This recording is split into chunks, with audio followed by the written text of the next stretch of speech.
All right, welcome to our second virtual module. We are going to have to do one more module virtually because DVIRC has said, no, we're not going to be open on the 12th. So we'll do at least one more virtually, and hopefully on the 19th we can all get together again. I don't know which module we're going to do, though. Because some rely way more on the conversation than others, and I've been kind of cherry picking that a little bit. Might actually do the interviewing one because that one's pretty straightforward. We'll see. Who knows? It's an exciting new world, just like everybody else. What's a more professional way of saying winging it?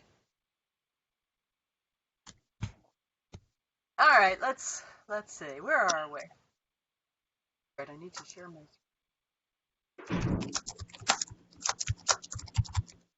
Oh, I need to mute you all because someone's typing.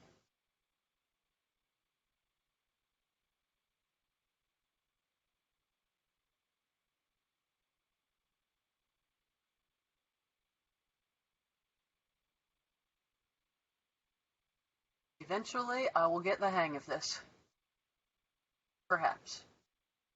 All right, here you go. We're ready to start working on accountability, which is in real life section 5, so it's probably easier if you refer to your table of contents to file it under section 5. But for us, it's our 4th meeting. Yay. Oh, that's not the button. There you go.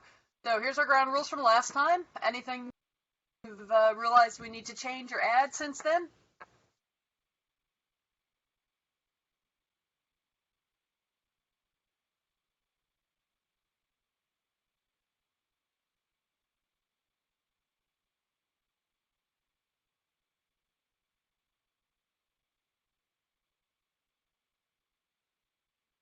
Seeing nothing and hearing nothing, I'll say we're good to go with these again.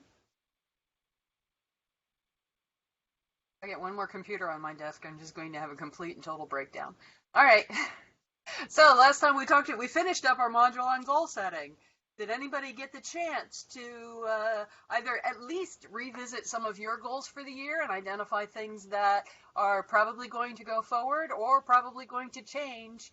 And did you get the chance to talk to anybody else about them? Maybe, touch base with your boss or touch base with your people. One of the things, I'm sure you're seeing it too, that I see over and over again during these times of quarantine is how important it is to touch base regularly with your people, especially those of you who are not in the office. If you and your people are working from home, I hope that you are making those opportunities to communicate with them on a regular basis. So either through chat or out loud, anybody get a chance to do anything looking at their goals for the rest of this year?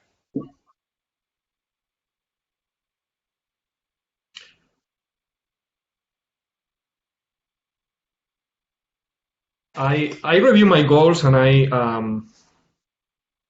didn't have objectives, so I did the exercise of kind of laying down some objectives based on what I think we did actually to get these goals during the year. Okay, good. And how'd that go? Were you able? Can you share with us one of your nice, robust, smart objectives that you came up with, Angel? That's the point. Is that I don't know if they are that smart. Okay. Well, here we'll look at it in the spirit of a first draft. Actually, it's because I think that most of my goals, at least, are more process related.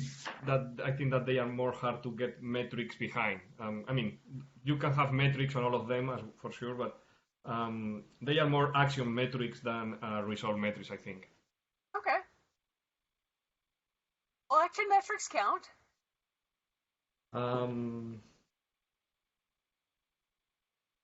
So one, for example, that can be a good one. So, for example, one of the goals was to develop or establish a trustable supply chain with external vendors to support our business. So then one of the objectives that I think that line up with this is to explore or quote with at least 2 new suppliers for existing products to kind of compare and things like that. Then another one is to ensure that the current suppliers are delivering at least within the requested time, 95% of the time. Okay.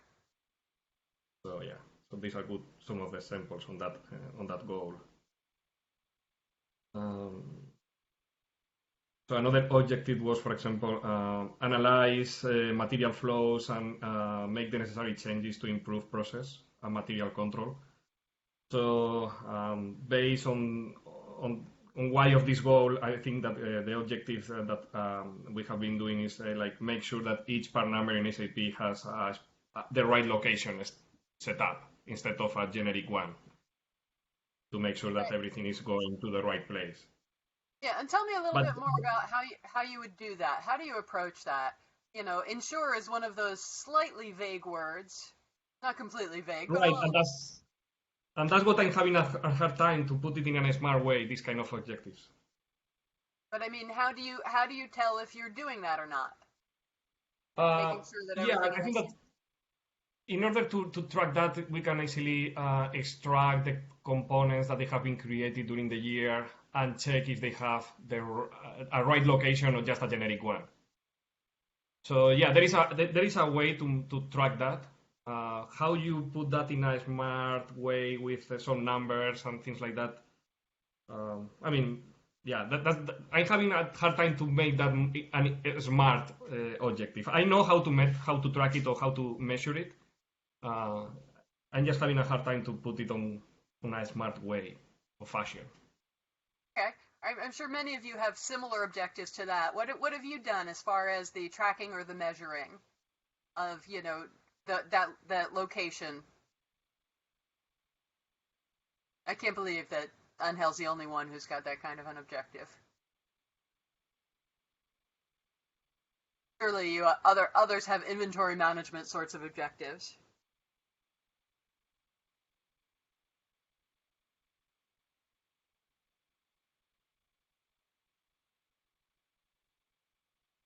There's that robust dialogue we talked about, right? Don't forget you have to unmute yourself to talk.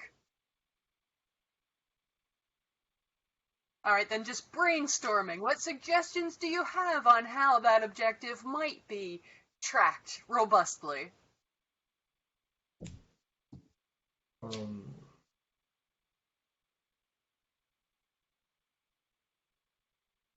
on, team, it's pitch-in time here.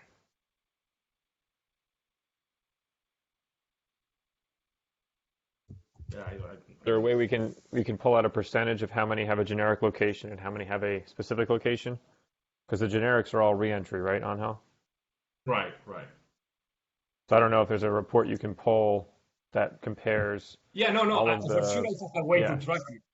I have a way to track it. It's how you establish that objective in a smart way. Like it sounds. So I think you then. So then I think you can just set. I would say set percentage goals. So whatever, 10% of the parts will have a specific location by July, or whatever. Whatever, I don't know what you fill in the number, but that at least gives it a kind of measurable endpoint and a timeline. Right, because without some level of specificity about what how you're going to track it, perhaps, but what you're aiming for, then it's more of a wish than it is an objective. Boy, I wish all our parts in SAP had a specific location. So I think to Andrew's point, if you can run a report that says, okay, how many parts don't have a specific location, then we can set a goal to reduce that number to 0 or reduce it by 10% or whatever is an achievable kind of a goal for somebody to work towards. Mm-hmm. Yeah. I guess the other way you could do it is number of parts per week. Like I will fix 10 parts per week or something would be another way. Or even manage it by exception. How many out of each lot that we run, just look at the bill of materials for products that we make, how many parts on that, when we went to pull, how many parts didn't have a specific location. Maybe you don't want to look at everything you have in inventory, but that's a way to focus on the things that come up most. Actually, the cleaning was already done. Now is how to keep we did a cleaning, so now it's like every new part has to go on with the rules. So I think that probably like by end of the year checking what was created and putting a rate of, okay, 95% or 90% of the parts, they should have the right location already. I mean, for sure we can clean and we can fix the balance, but yeah, I guess that this is the right approach. It's just because as the year goes, we create new part numbers and things like that. So I think you could also approach it like an audit too, like because if it's more of a new creation, like monthly go in and audit it probably as that's opposed a to. good approach. Yeah, like make it an audit, probably. Yeah. Yeah, and again, and maybe you want to audit based on the value of items in inventory. All parts with a value of over X dollars averaged across the course of the year will be 100% accurate, and all parts below X dollars will be 50% accurate. We don't want to spend 6 months tracking down that one paper clip that we use once every 3 years. Right. All right, very good. Thank you. Let's see. So Heather, you got agreement from your boss on what your objectives are? Yes.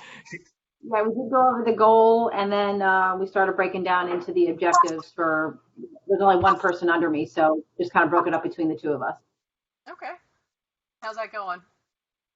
I haven't implemented it with her yet. We talk daily on certain things that are going on. So once I get this a little bit more firmed up, I'll reach out to her later this week and start discussing it with her. Okay. Any challenges you've run into? The only challenge would be with her, with cooperating and wanting to help out. Pretty much, the team player aspect is a little difficult with this one employee sometimes. She kind of wants to just do what she does and not do other work. She, pretty much zones in on what she does. Anything else, it's sometimes cause chaos. So it's got to be slow and gradual and show her how it's going to better her and better the company in the long run. So I just have to kind of word it the right way. So it definitely sounds like you have the opportunity to have one of those conversations that we practiced last time. Yes. All right. Any questions for your class here? Not at the moment, no. Okay. So yeah, Angel, did you see Matt asked, how do you define having the location correct? And I think we actually answered that, as opposed to just kind of a generic location. Is that accurate? Yes. He's just giving me a hard time. I don't know if you're seeing the chat, because I had to open a second. Yeah, I know. Yeah, I saw the chat. Yeah. Okay, and you saw Ryan's? No, I missed. I missed what was so. I know you're trying to prevent putting them into some random locations, which they're just looking for any open location. But I missed whether or not there was like a systematic methodology for choosing those locations. There is some rules for sure. Yeah. Or is it just trying to make them spatially more relevant? No, I mean, there is, depending on where they come from, they have a location, let's say. Right, Matt. Every part that comes out of 1110 has an interim location. So it's got the reentry location. It's got it should have a packing storage type, a quality storage type, a finished goods storage type, and an overflow storage type. So reentry is just an interim storage bin. So what we need is different interim storage bins based on where the parts, what department the production order is physically completed in. Because right now, coding, assembly, fab cell, everything goes into reentry. So we need department-specific interim bins to make finding and identifying the parts easier. Okay. That's what I was missing. I thought you meant a location in the warehouse, not preventing from going to reentry. Okay, so this would almost be a reentry type location within each department that's specific to each department. Yes. Okay. Right, and Ryan and Angel are going to talk more about that, and you could tell us all next time we get together how you've managed to create a nice, robust objective, specific, a really smart objective. It's going to Yeah, get everybody involved, excited about accomplishing it. that's a good goal. It would make a lot of people happy, and it would make a lot of lives easier. Yeah, and that's a great part of the conversation to have when you're talking about the relevance. Because very often people feel like, and in some ways, especially those kinds of goals, have you ever walked into somebody's office and say, oh my God, how do you live like this? I can find everything. And I've worked with warehouse guys who have that exact same, I can find everything. Yeah, but how long does it take you? And if someone else needs something, how long does it take them? So sometimes folks can get a little territorial and not realize the bigger picture that those kinds of goals really do help to support. You're just, sticking your nose in my business. All right, anybody else want to weigh in on the goals conversation? Or objectives? Or the objective setting discussion? All right, just remember, when we get back, you're not getting this kind of pass on homework anymore. Want to, get that out there as a reminder. All right, so today we're going to talk about accountability. How do we really get things done through others? Obviously, it's a great follow-up on the goal conversation, because one of the things we want to do is we want to hold people accountable for accomplishing those goals.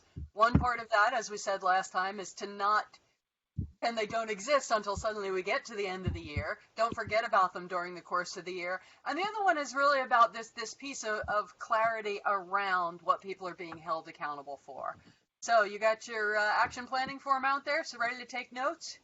Your handouts, whatever it is that you're using these days in these exciting, non-traditional times. There you go. All right, extra credit for Matt for. You have to open it, Matt. It doesn't count to just show the cover. Well, hey, he's got a binder. That counts for something. I made sure I picked it up last week. All right, so if I were to ask you, and I'm gonna, I'm gonna ask you out loud. I was gonna say throw it in chat, but then I don't want you to have to, commit to that grading. If you were gonna grade your current workplace on their level of accountability, what grade would you give, and why? And I'm not so much thinking about the true COVID modified workplace as I am about in general. When you think about the level of accountability in your office, what kind of grade would you say? Are you guys A+ on that accountability? Are you at the C? Yeah, I suspect we're probably average, or other grade. What do you think? I would say my company is more like a B-, maybe.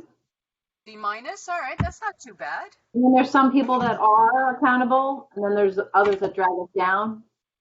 And then the ones that are accountable are always trying to reach out to the ones that aren't to say, hey, have you done what you needed to do? Or when are we getting it back? And, so that's kind of it at our location.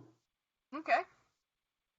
Oh, Todd, you went with a D. What's the reason for that? Our company's kind of unique on that one. So the only people that are really accountable is when it's a personal accountability. Basically, the people that really care about the place and better hold themselves accountable, but a lot of upper management does not. Okay, got a couple of C's.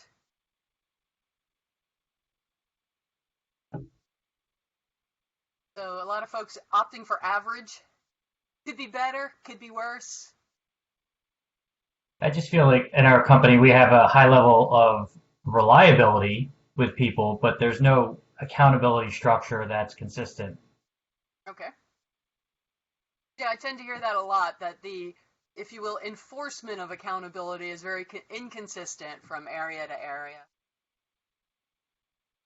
I think I gave us a C to D, and I think it's going to vary by department, but one of the areas that doesn't kind of foster the accountability environment is we are still struggling to make smart goals. So if you don't have a goal that's objective and it's smart, the timelines and the accountability become very fuzzy or hazy along with that. So it makes accountability difficult at the same time. Yeah, and that's one of the things that you'll see frequently with accountability. we're very good at complaining that other people aren't accountable, but we're not so good at making it clear exactly what it is we want them to be accountable for.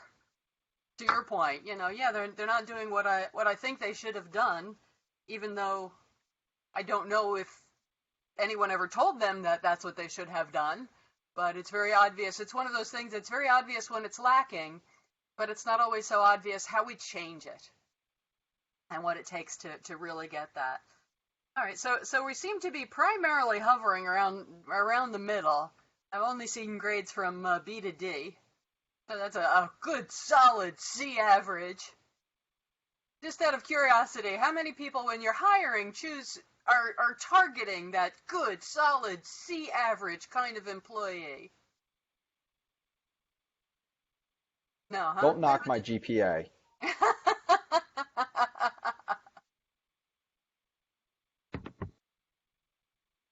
Yeah, GPA is one thing, but perhaps not the only thing that matters.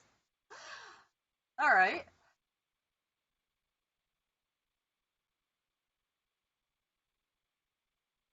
What does that mean? Having that average, in general, level of accountability. What does that mean to you as an employee who works in that kind of environment? What impact does that have on the projects or your business overall? I think it means that they don't know where the responsibility lies, so a certain department probably is a catch-all for all the issues that occur. So at least that's what's happening in my company. There's no defined job description, so basically operations is just taking care of everything that comes our way. So it's a little difficult. Yes, I've seen that before. I remember my woman I worked with saying to me once, why does everybody come to me with all their questions? Oh, because you answer them. That's why. Even though that's not necessarily her job, right? It's very often operations who, in this case, it happened to also be operations, that everybody came to because they couldn't not answer questions. And it kind of gets to what you said, I think Matt said earlier, it's very personal, that kind of accountability. It's not that operations would get in trouble for not answering those questions, but they take that personal commitment to get it done. So we tend to punish our top performers because we know they'll be accountable, so we go back to them over and over again. I think also, sorry, Renata, go on. Oh, no, it's okay. I was just saying it does not pay to be helpful. You should not be helpful because everyone comes to you. No good deed goes unpunished. Go ahead, Matt. I think the other what's not spoken about accountability is having an environment that's comfortable with confrontation. Because if you're going to work to hold somebody accountable, you have to be comfortable with confrontation. And if that isn't the case, then accountability is typically avoided, or it's maybe passive aggressive and doesn't get enforced the way it should. Yeah, I think that's very true. And honestly, one of the reasons we do accountability after feedback is to start to give people some tools to deal with that lack of accountability. But feedback is such a huge module. I'd really like us to be together for that one. It's such a critical aspect because it does impact so many other things. And to Matt's point, if I don't know how to hold someone accountable, then if we're at a C level of accountability, it's like, well, I guess that's okay. It's an okay level, and it doesn't push me out of my comfort zone to say, you didn't do what you said you were going to do. Because if you do that wrong, you can just drive down the amount of accountability. I think a lack of accountability also can stretch out projects. When no one is accountable, deadlines just seem to be fuzzy or non-existent, and so I think we struggle with this a lot. I'll throw our department under the bus.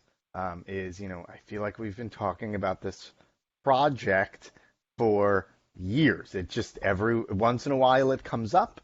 We all get excited about it, and then other things take over, and this project falls by the wayside because no one's it's no one's project. It's HR's project, and then no one takes the responsibility to be accountable for getting it done. And well, we're all busy, so it falls down, and no one's checking up, no one's being accountable, no one's being made to feel like it's not getting done. And then a year and a half from now, it bubbles back up, and we all go, "Ooh, that's a good idea." But it just is a cyclical thing. Yeah, and I see Todd agrees with you on that one. Yeah, I think the impact on projects is huge. I worked on a team one time, and we had this 5-year project, and the line was we were still in our 3rd year of year 1 of our 5-year project. I've been working with one of the other managers lately on various projects, and one of the things that we have we've come to the conclusion is, and this is kind of an ongoing topic, is the need and the value of actual project managers, and that's kind of we have a huge need for it in operations, just to having somebody that can manage multi-department, multi-facility projects, and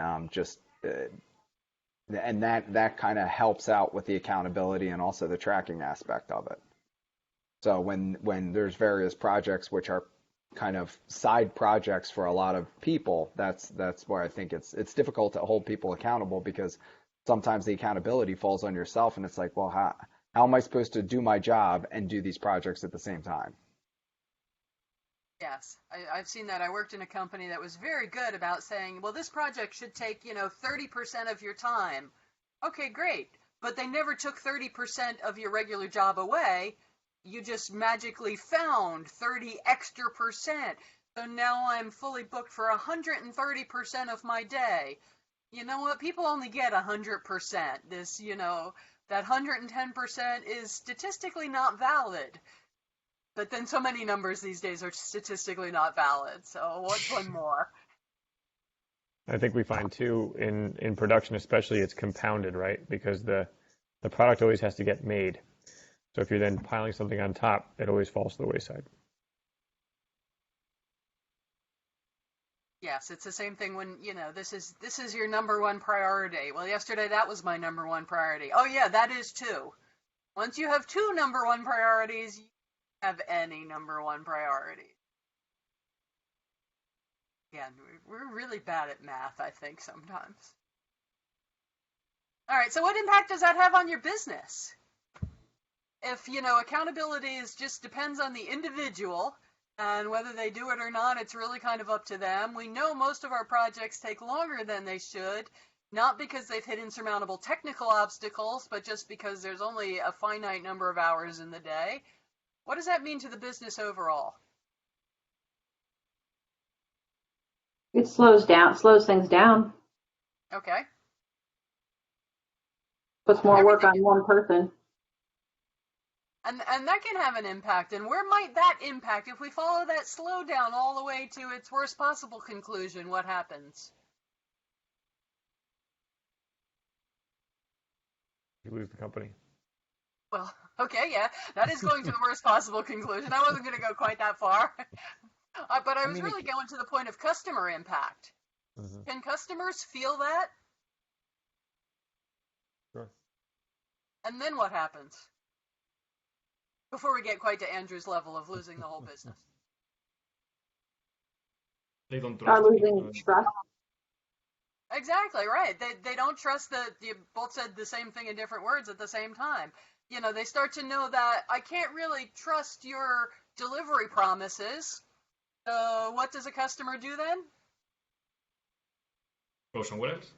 Go somewhere else? Or what's the other thing we do when we don't trust someone's deadlines?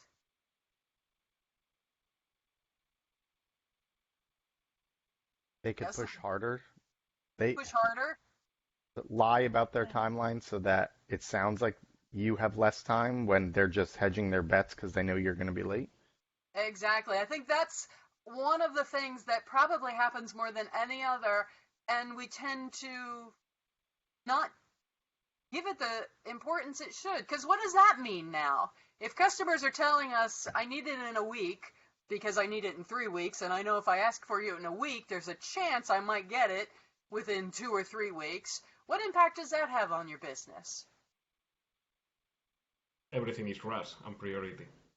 Exactly. Then we're constantly in a state of catch-up. Bet you could think of an example from the current world right now that illustrates this.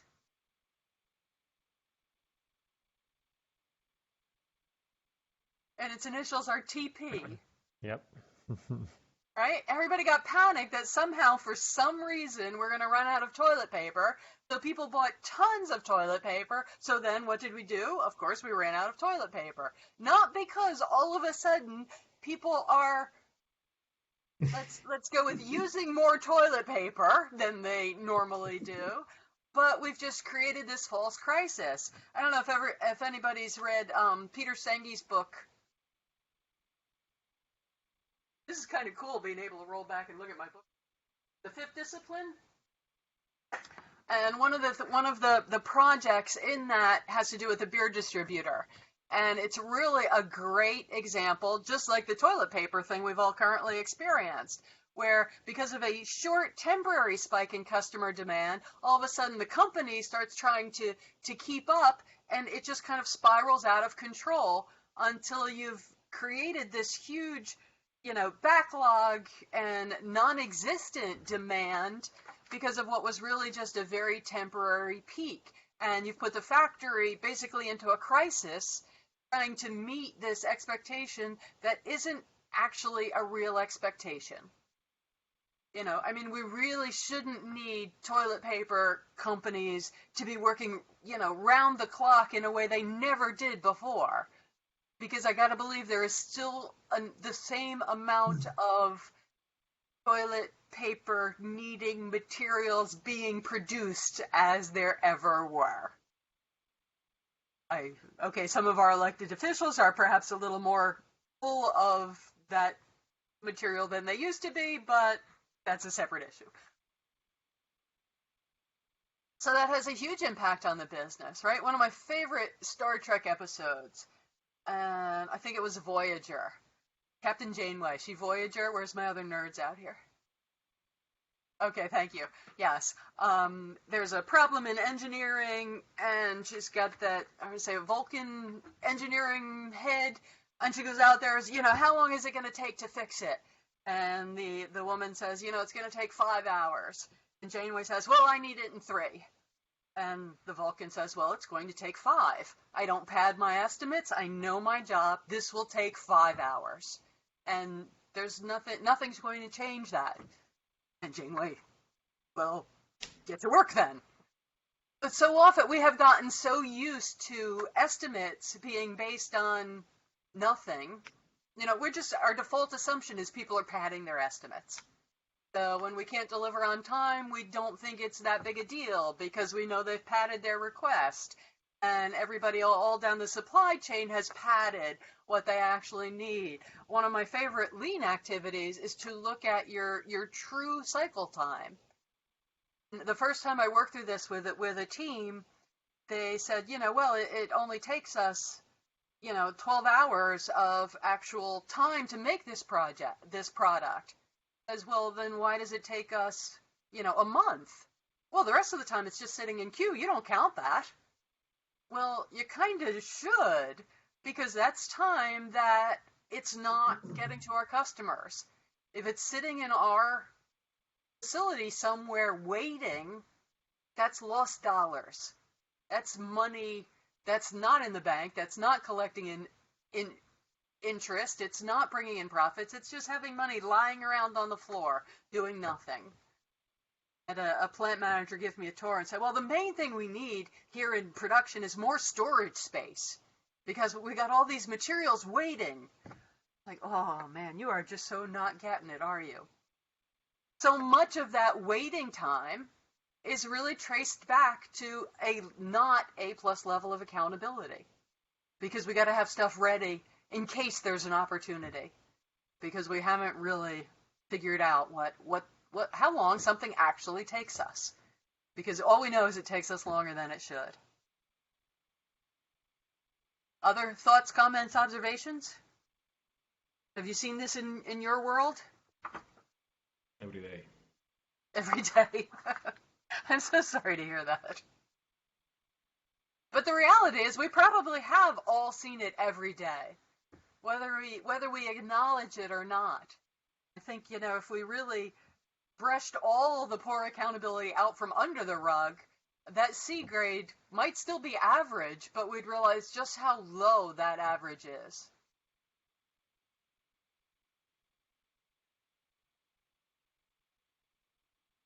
All right, so if we really created a culture of positive accountability, true positive accountability that permeated every aspect of our culture, what would that look like?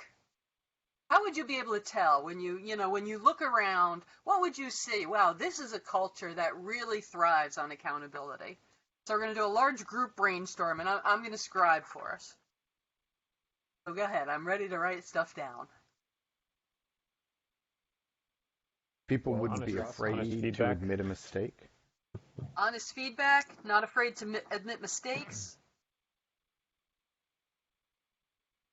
This is cool. Since you can't see this, my writing is even worse than usual. Not afraid to admit mistakes. Feeling free to Up give without ideas. being prompted. Okay, that one. Sorry, I didn't catch both of you. Feeling You free get- to give ideas. This is the problem with virtual meetings. Mhm. Feeling free to give ideas if it's something they're passionate about.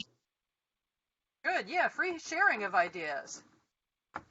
And mine was following up without being prompted. Following up without being prompted. Great. What else?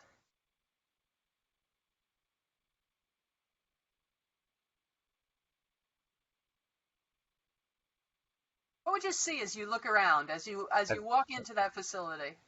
Well, I think it would be more than just managers holding their employees accountable. I think the accountability would be at the peer level, then from the bottom up as well.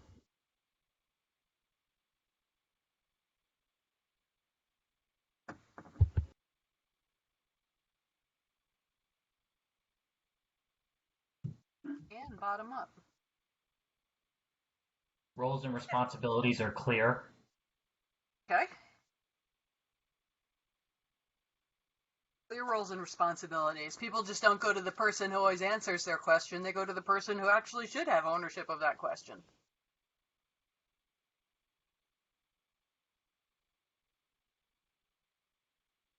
Anything else you notice as you're there in that facility? I think along the lines you said of going to the person that should be answering the question, the pairing to that is also saying no. Something I know I struggle with, and we've discussed at our facility of you're too helpful, right? It bogs down your day. So being able to push back. People can say no. Yeah, I think that's a really big one. Good. What else you got? What else do you notice? Talking about that culture question, that vague, undefined. How would you describe that kind of accountability culture? Right? People are comfortable saying no, they're comfortable sharing ideas, and it goes all ways. It's not just bosses holding employees. I think there would be more trust. More trust.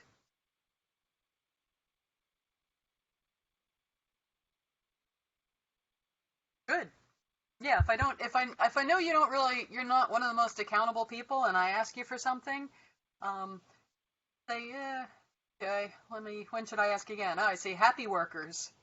Yeah, I think that's really true. Wouldn't it be more fun to work in a place where you didn't have to spend any time thinking about whether or not somebody was going to do the thing that they told you they were going to do? Think of all the stress that takes out of your workday. People are busy. Right? In a way, you have to do a lot less follow-up because you have confidence in the accountability of people. And everybody is engaged in communicating in meetings and even just in, the shop floor or what have you. Yep, I think all of those things are really great examples of what that positive accountability culture looks like. Anybody want to throw in anything else? All right, so now what are the results? What are some of those metrics if we were going to set that SMART goal? What will you see from a business standpoint or even a personal standpoint? But what are the results that creating that culture will bring about?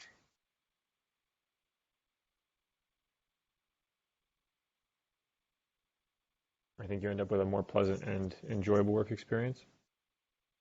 Okay. Hopefully. Yeah, more enjoyable work. This is not the, what was the old line? The beatings will continue until morale improves, right? We're not going to be able to beat people into more enjoyable work. This is after we get there. What other kind of results, right? Think of some of the things we've talked about with those problems. Better customer relationships. We achieve our goals. Progress is more consistent. Hit our metrics. Improved efficiencies. I think you'll have improved recruitment capabilities because people will want to come work for the company and be part of your teams. Yeah. Yeah, here you have two jobs to choose from. One in a company with a low level of accountability and one in a company with a really high, top-notch level of accountability. Where would you rather work? Well, I'm kind of a slacker, so I think I'd rather go to the place with low accountability. Most people don't say that about themselves, even the ones who really probably should.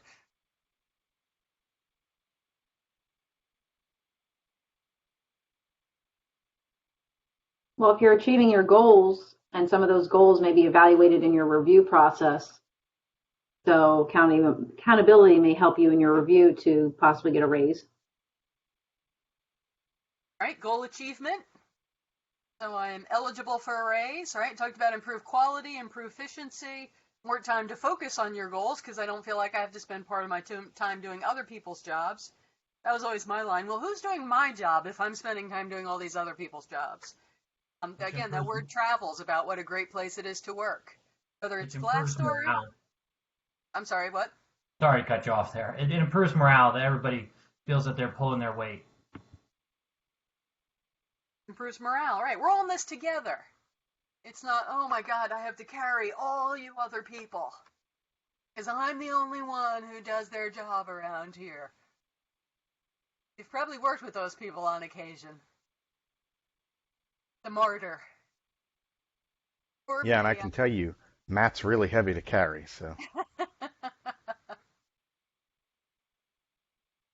I'm sorry my activity level isn't what it used to be. There's one more big one we're missing.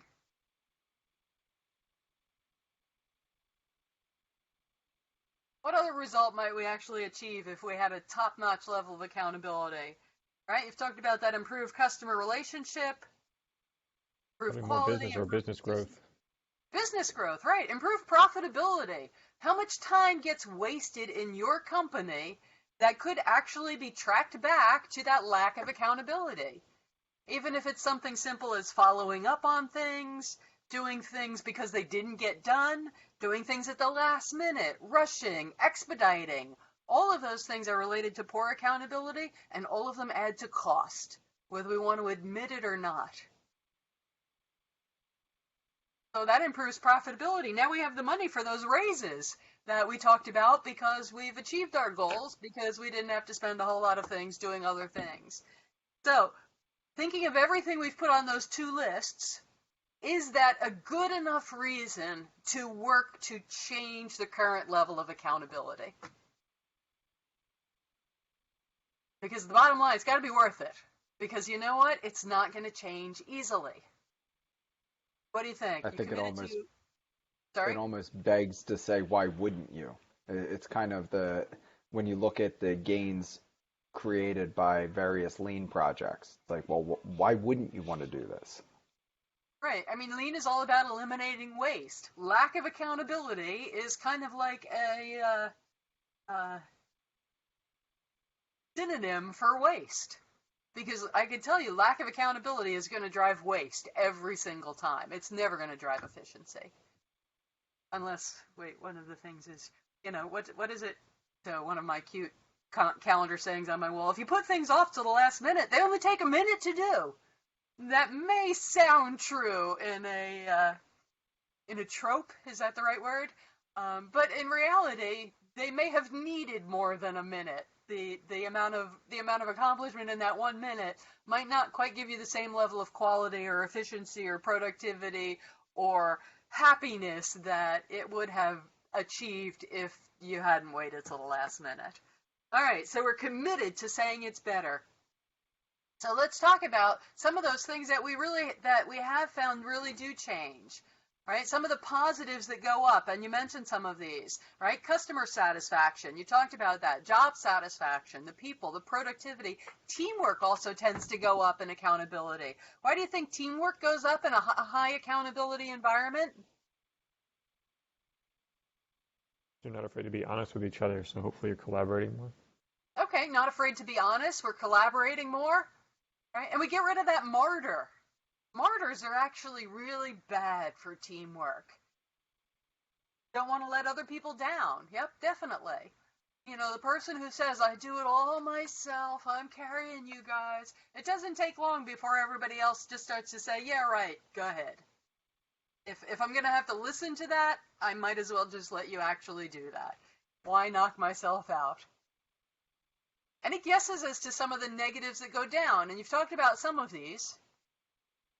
Specifically, what are some of the bad things that go down if we create that high accountability culture? It would be less chaos or more clarity. Less chaos, more clarity. Good, yep.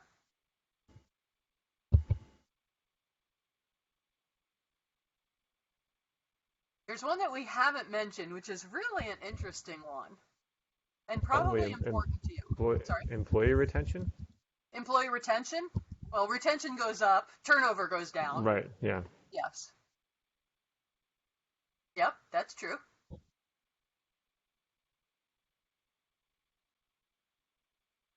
It's one of the most important things in your organization. When they talk about the 3 things that matter most, I'm going to guess it's probably one of them.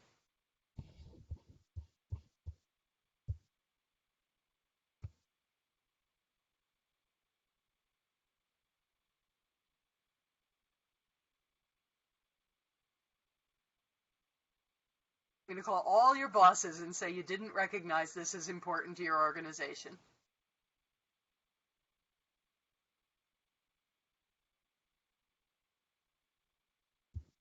Safety? Anybody think about safety ever? No? No, safety's not important to our organization. No, nobody has an organization that says safety is one of our top things. Just me, huh? Alrighty. So some of the negatives that go down: waste, injuries, expenses, and that not my job attitude. I really like to talk about safety because every manufacturing company I've ever been at likes to say that they take safety really seriously. So what's the joke? Safety, our most important motto. Is that where you guys work? Is that why that didn't occur to anybody? It's not really something we care about. Why do you think injuries go up in a high why do you think injuries go down in a high accountability environment? I think when people see something that's unsafe, they're going to take it on their own initiative to make sure it gets fixed and not wait for somebody else to take care of it. Exactly, right. There's that, if this is unsafe, I can do this. I will hold myself accountable for safety. There's also the looking out for each other. And we mentioned that teamwork goes up, right? The higher your teamwork, the better your safety records tend to be. Because if I notice that you don't have your safety glasses on, I'm not going to say, oh, there goes David again, not wearing his safety glasses. Man, one of these days he's really going to get hurt. And I'm going to be able to say, I told you so. That is not a good safety approach. Right? I won't wait for a moment to say, hey, you forgot your safety glasses. Because I know he's going to say, oh, thanks. Not, what are you, my mother? Have you seen both of those reactions at some point? That high accountability environment, people are much more likely to say, hey, you forgot your glasses. oh, thanks for letting me know. I appreciate that. Because we are looking out for one another, and we're not afraid about how somebody's going to react to me looking out for them. We are truly open to getting that feedback, right? All those things that you talked about really do play out in the reduction in waste and injuries and expenses, and that whole not my job attitude. One of the things that I find scariest of all is when a company calls me and says, yeah, we have a real problem with a lack of accountability. So we want you to help us write really clear roles and responsibilities. Why might having really clear roles and responsibilities not necessarily improve your accountability? And it plays right into the not my job mentality. Exactly. It clarifies the lines, and it makes it really easy for me to say, oh no, that's outside of my lines.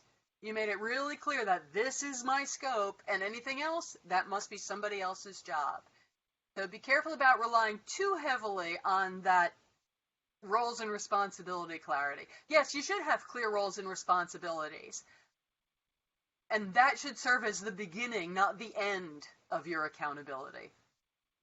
That make sense? I think another aspect of this safety is if we're always leaving things to the last minute, there's a lot of pressure to cut corners and take chances. Yeah, I think that's a really good point, Ian. If we've got enough time, we could do it safely. If we're trying to do it in half the time, very often we'll do something that, well, it'll be okay, right? That's the worst safety saying ever. It'll be okay this time. So yeah, if we're stressing people and putting them under pressure to do the impossible, something's gotta get cut somewhere. So yeah, safety definitely can lead to an increase in injuries, and that high accountability can work against that. Good. Any other thoughts? All right, you mentioned trust, right? Trust goes up in high accountability environments. And one of the things that we see over and over again is what a critical aspect trust plays in accountability. The two of them are really tied together tightly. Here's an experiment.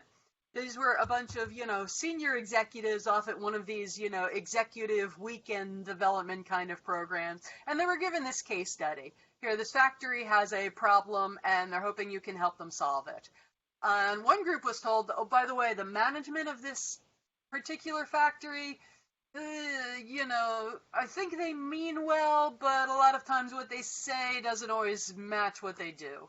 You can't necessarily trust them, take them at their word. And the other group was told that if they say it, you could take it to the bank. You can count on them. Their word is their bond, no issues. So the two groups go off and they work on their case study for however long they had. And now they come back and they're reporting their results. One group came back and said, wow, that was great. We were open, we were honest, we really were able to focus on the issues the team was having. We found lots and lots of solutions. It was a great meeting.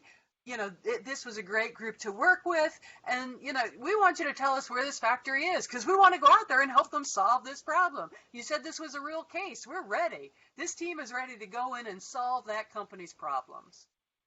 Perfect. The other group came back and said this was a nightmare.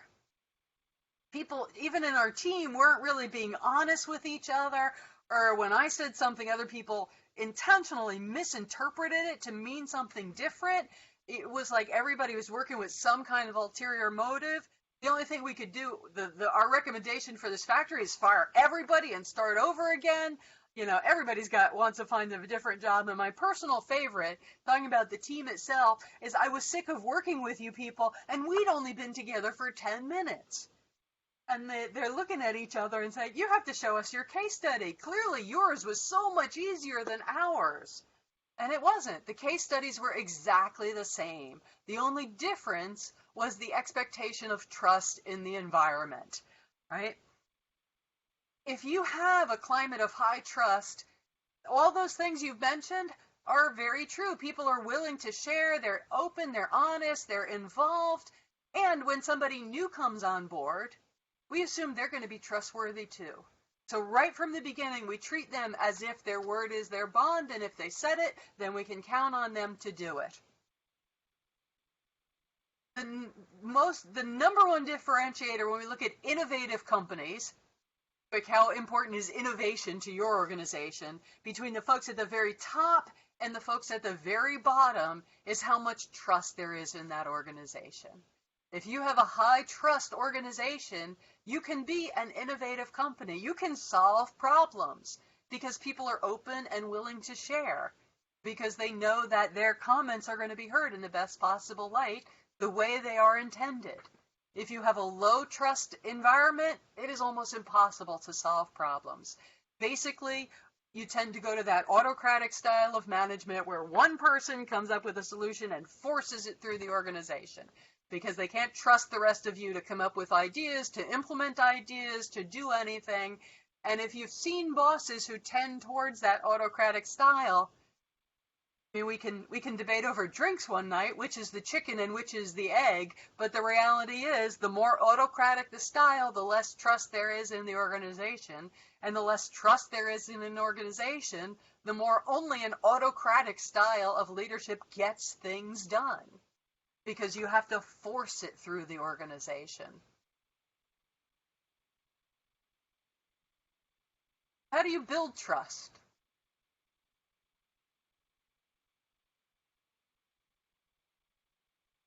How do you get people to trust you?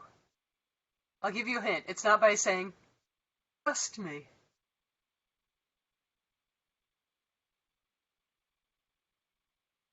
Well, one is experience with that person. Okay, what kind of experience? Building the trust. Actually Okay. following through on what you say you're going to do. Exactly. Living up to your word. Demonstrating to people that they can trust you. And then they hopefully will trust you more. So doing what you said you're going to do, right? How do you get people to trust you? You personally, how do you get people to trust you? You do what you said. Another thing that's really important, there's probably more than one, but there's one in my head that I'm fixated on. What else? What else matters? When I do training, that instills trust into the employees that I know what I'm talking about. I'm training them on the right procedures and how to do things and guiding them in the right situation, that, they can always come to me for questions and, things like that. Yeah, that's a really good one, right? How you train people really helps to build trust or not. I've seen people train someone, but okay, now go do it and leave me alone. I never want to hear from you again. I told you everything you need to know. I have a question. I told you everything you need to know.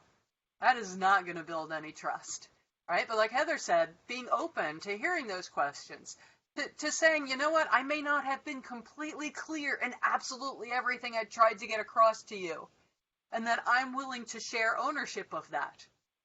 So you should be totally comfortable coming to me with questions after the fact. This is not once and done. I also think admitting mistakes is important. Admitting mistakes because it shows that making a mistake is okay, and that you're not going to be kicked out the moment that you put the paperclip on the wrong spot or mess one thing up. Good, right? Being I willing to literally was admit your own typing that right now. No, you weren't, Matt. Don't lie to everybody. It's embarrassing. I'm not Don't sure you that's trust helping him? build our trust environment here. Our level of trust at our company is an A, and if anyone says otherwise, they're wrong. So there we go. Very easily stated. So, Can I quit just this FYI class? to everybody. Speaking of mistakes, I say it's important to go to bat for the people who work for you, who report to you. And if a mistake happens, instead of pointing the finger at the person who did it, just take responsibility as a group. Right, yeah, both of those are really important. It has to be okay for people to make mistakes. If as part of the training, one of the things that I communicate to you, well, I may not say it explicitly, but there's ways we can communicate that message, is from this point forward, you are expected to be perfect. Yeah, okay, that's the way I like to come out of training, with an expectation that's unachievable. So that knowing that mistakes are always an option. Yeah, I like that, Matt. It's not the person, it's the process. Right? You didn't set out to do the wrong thing, so if you made a mistake, there's an opportunity to figure out what went wrong, which gets exactly to Ian's point. I'm not going to blame the person for the mistake. We're going to go back and figure out, okay, what do we need to make better so that we can keep these kinds of mistakes from happening again in the future. Openness to understanding that mistakes are human and they're going to happen. That's why I have to write down everything that's said because I lose it. There was a great story about IBM. You've all heard the old IBM story about mistakes? Yes, no, maybe? This is back when Tom Watson was in charge of IBM, and it was, this is in IBM's golden days of IBM. They're not so bad anymore. They went through a valley, but this one engineer made a mistake, and it cost the company $6 million, which back then was actually considered to be real money. And he gets called into Tom Watson's office, and he's like, you're going to give me a box? Should I bring my stuff with me, or how do we handle this? And Tom Watson says, what are you talking about? So, well, you're going to fire me, right? And Watson looks at him and says, fire you? I just spent $6 million training you. How many of us truly see mistakes as learning opportunities, either for how we're training people or, wow, we've really learned about a weakness in our process that we should address? Or how many of our companies see mistakes as an opportunity for public shaming, drawing and quartering, whatever it is that we do in response to use mistakes as an opportunity to increase the level of fear in the organization? Fear and trust are mutually exclusive.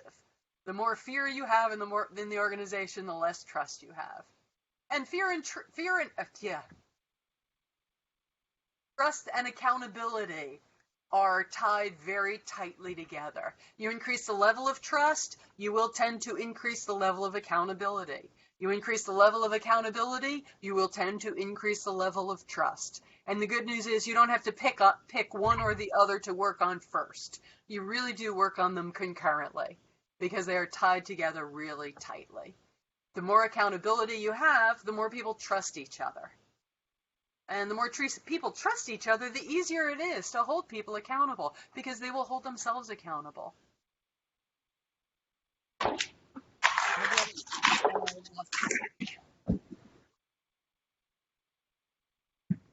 Trust, accountability, one more point about trust. Oh, one of the other critical aspects to developing trust, to getting people to trust you, is trusting them.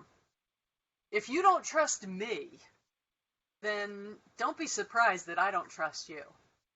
Because I know I'm trustworthy. So if you don't trust me, the untrustworthy person in this dyad must be you. Right? If you don't trust me, it must be because you're not really trustworthy yourself. If you don't trust your people, then why on earth do you think they would trust you? Personal reflection question: how much do you trust the people who work for you and with you? And then you can decide whether you want to re-answer that question about accountability. We all feel we're trustworthy, and most people will say, well, personally, I'm accountable. It's the other people that are the problem. As long as you say that, you are definitely part of the problem. Maybe not. So nobody's going to hold themselves accountable if they don't think you already trust them. If you don't trust me, why knock myself out? All right, so there's 3 pieces that go into accountability. Well, this is not actually today's agenda. This is today's and Thursday's agenda. And they are responsibility, empowerment, and accountability. And before we go to the case study, responsibility is the part that happens up front as we share tasks with people. Empowerment is the part that happens while we're performing that task. And accountability comes in after the fact. Accountability is the last step in the process. Too often we look at accountability without recognizing the pieces that come up front, and by that point, it's already too late. If we're talking about holding people accountability at the end, but we haven't set up the situation for success, it's already too late at that point. All right, so in your handout, you have a case study. I'm going to put you in breakout groups, and I'm going to let you work on the case study. And I am going to give you a full half hour to read through the case study and discuss the questions. And if you decide you're done sooner than that, let me know. And I will continue to bounce from breakout group to breakout group. Before I do that, is anyone on the phone? I am David Brown. David, okay. Anybody else? So I'm going to leave, David, I'm going to leave you and a couple of people in our main group as we go to the breakout. Okay.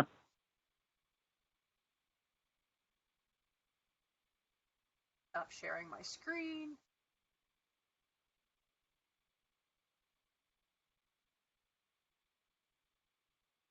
Seven chats, cool. 19.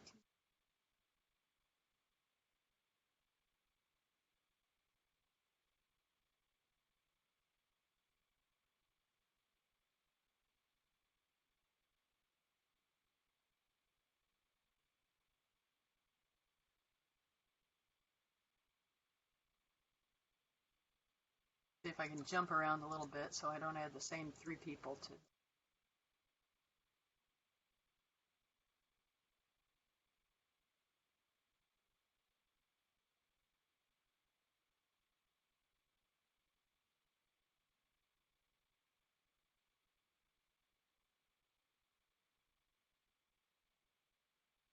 Talk amongst yourselves here. Here's your chance to go get coffee or something before we go into our breakout rooms.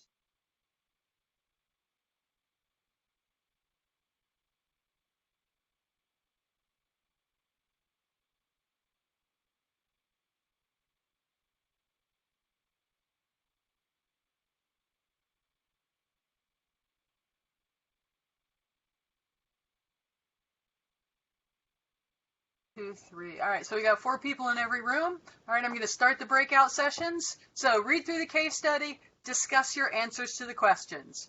Everybody good? Oh. And some of you should stay here in the main room. Hopefully it will start to send you off to your rooms. See?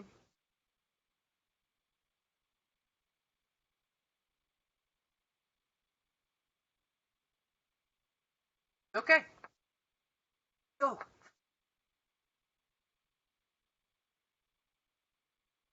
So we're reading about the senior planner and the planning department. Is that the case study?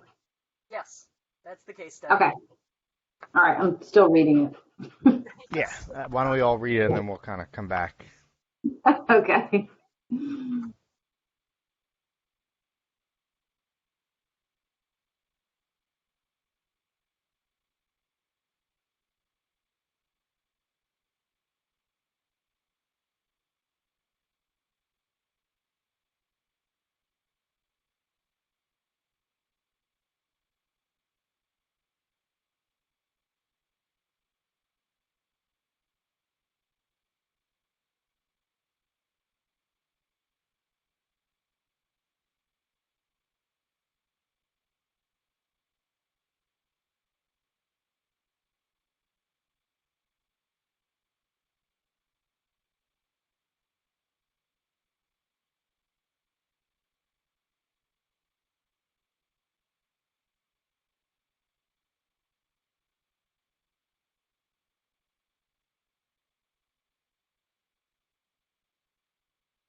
All right, sorry, I stepped away. We're actually reading the case study.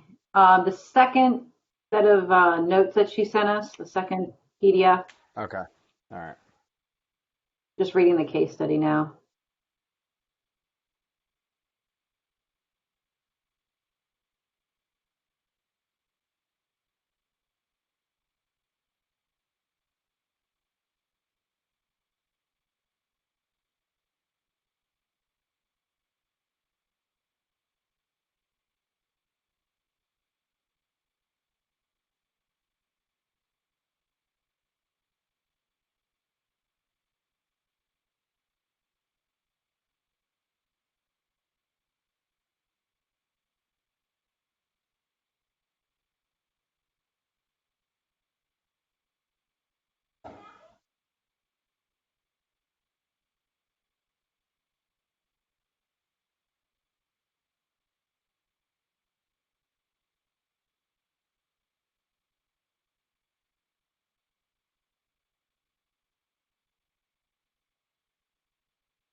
to the other groups.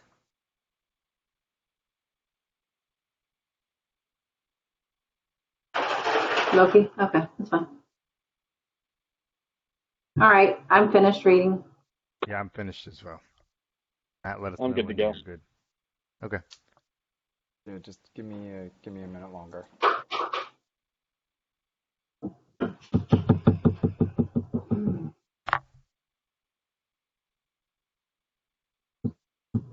We have another class Thursday, right? Yeah.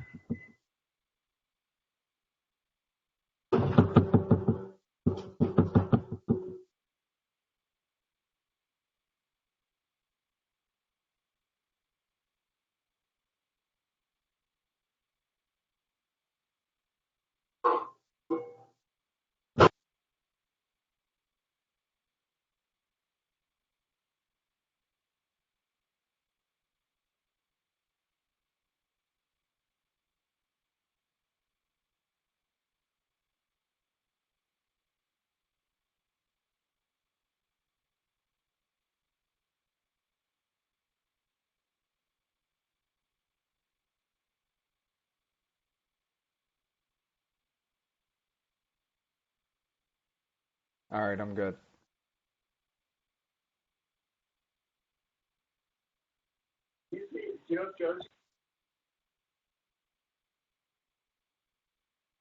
So I guess we're gonna go through with first question. How do you feel as you enter the room and are greeted by the group? Like unexpected.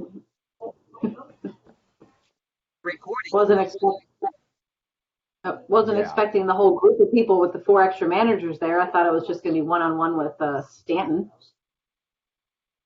Yeah, an informal hallway conversation turned into an official presentation, it seems. Yeah. Yeah, wasn't expecting that. I would be a little frustrated that the expectations weren't set clearly Yep. prior Yep. to coming in. Yeah, definitely caught off guard. Yeah. I would also say kind of unsure. Like, I've been in situations like this where you walk in and then you go from confident to completely unsure of what you have ready because the whole situation changed in the time frame that the door took to open, and so now you're questioning what you have, and so you're not as confident when you're giving out even what you feel is the same material you would have given out had you known. Yeah, the presentation probably would have been a whole different presentation if you knew there was going to be 4 other managers there.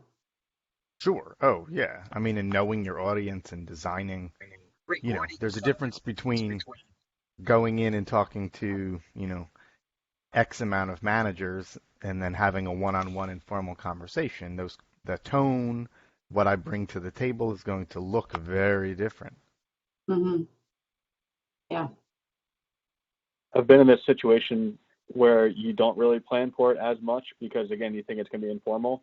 But I've also, after that, been in a situation where I thought it'd be more of a formal meeting, and turns out it's an informal meeting, which is also very frustrating because you're all prepared for a really big, what you think might be a big presentation, but you end up being in, oh yeah, just wanted to have a quick discussion about it, and so both can be very frustrating. But again, that goes back to the miscommunication and not having the expectations set to begin with. Agreed. I've been in that situation as well. And then you feel like all the hard work, or you spent, here I spent hours prepping this, or I mean, I've been in situations where I've prepped something, and then it becomes like this inside joke. Oh, Michael came in, we all had handwritten notes, and Michael came in with a formal presentation, and it's, well, I'm not trying to come in and look like I'm, yeah, thanks, Matt. It was you. No. No, but, that's my reaction. It's like, oh, okay. Oh, I thought Yeah. you were. No, Sorry. No, I've never it's done not this for with you. But yeah. So I agree. That's the idea that not knowing an expectation prior to walking into a situation can be frustrating, whether it's too high or too low?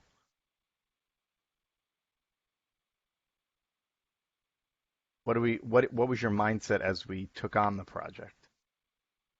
What project? I was supposed to get my thoughts together. I wouldn't even refer to it as a project. Sure. Yeah, it was very informal, and then it did turn into a project with him not knowing. I think just I've had this happen, and I think it kind of it changes what the expectations are. I had it morning before a meeting with a customer. All of a sudden, I was asked to have something ready, and I was like, okay, something ready is not nearly as defined as I need to, and I knew that the customer was a fairly high profile customer, so I said, can we better define what something is? It says, okay, 2 to 3 slides on what's going on, and just the fact that he inserted the word slides gave me a much better understanding. Okay, this is a formal PowerPoint. I need to have something customer facing and detailed that is presentable versus just being ready to discuss some topics.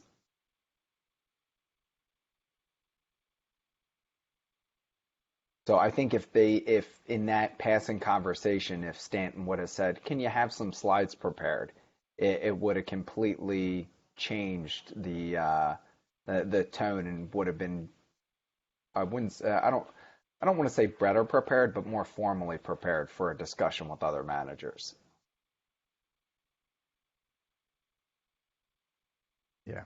When it's sad because it, and again, we're reading a paragraph, but I got the sense of sort of you're excited to work with Stanton. He's a new up-and-coming manager. He's, kind of a big shot. At least, again, it alluded to that, or becoming.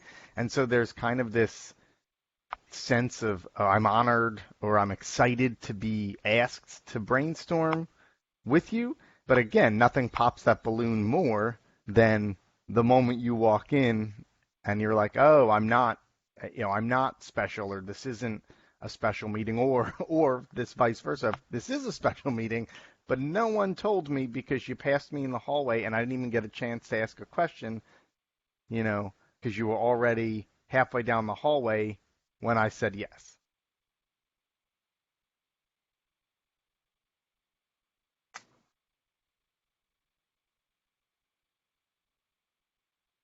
You're capturing your answers, right? So that when we come back together, they'll share easily?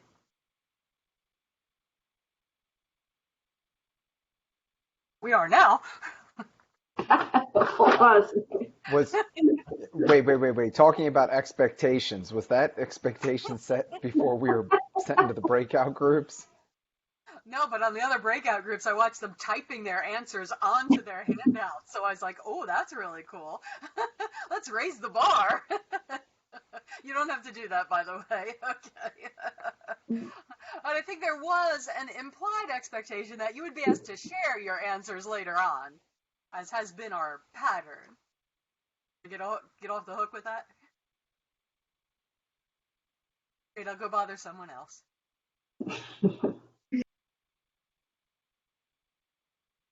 How do we feel about the assignment? Do you feel that you carried out what was asked of you? Yeah. Yes. Right. You got your thoughts together. You even did a nice little doodle. That's great. Yeah. Yeah. I agree. How do you think? I like number 4 because I'm just intrigued to hear what would be your first comment to the group as you sat down. Right. You did the classic, oh, I'm sorry, I wasn't really prepared for this meeting, which is kind of, it doesn't make you look good because you're admitting you're unprepared. I'd be like, it's great to see you guys. I was unaware you'd be here today. I would have prepared a little bit more, Exactly. Or hold on, let the assistant make some copies, that kind of thing. Because that's what I wrote. I was like, do you explain, hey, Stanton, it was great that you bumped into me in the hallway. Do you kind of, you throw him under the bus, I don't want to throw Stanton under the bus, but I also I don't want to be thrown under the bus either. And so how do you walk that line? Yeah, you don't Yeah, want to make that's yourself look bad and unprepared. You kind of have to say a yeah, little it's something. delicate. I mean, I would just blame Matt, but you know. Yeah, and you want to take some of the some of the ownership on yourself, but also kind of lay it out there that I did the assignment, although the I guess expectations of the assignment weren't necessarily defined.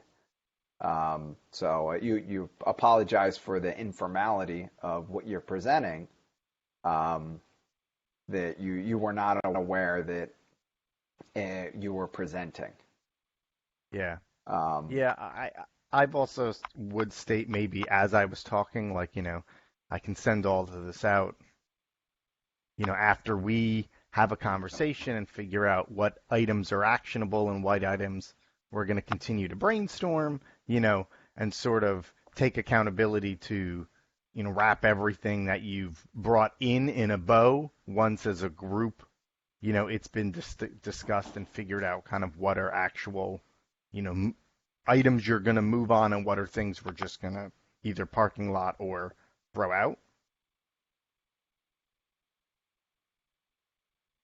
yeah, I wonder if mentioning that you thought it was more of a an informal brainstorming, and that you can polish it up a little bit more for everybody based on what feedback you receive is. So just, I guess, letting people know that, hey, I'm open to feedback. So if you're less than impressed, please speak up and let me know. I'd like to make sure that this is better received. Yeah, I've done that too, where I've said, like, you know, none of this is set in stone, you know, so if you have feedback, you know, now is the time to share it. I'm not going to be insulted if you say this is a bad idea, you know, because to my understanding, we're at a brainstorming stage. We're at the, you know, the start of this process, and this is the time to make changes before we, again, put something in stone and move forward.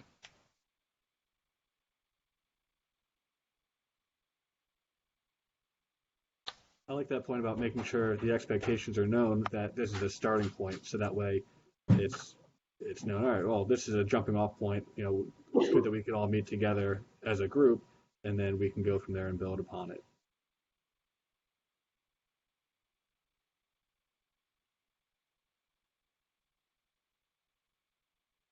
Should we move on to number 5? What do we Yeah. think about Stanton was expecting? Do you think he was disappointed? I don't think he was mad. I think he was just disappointed.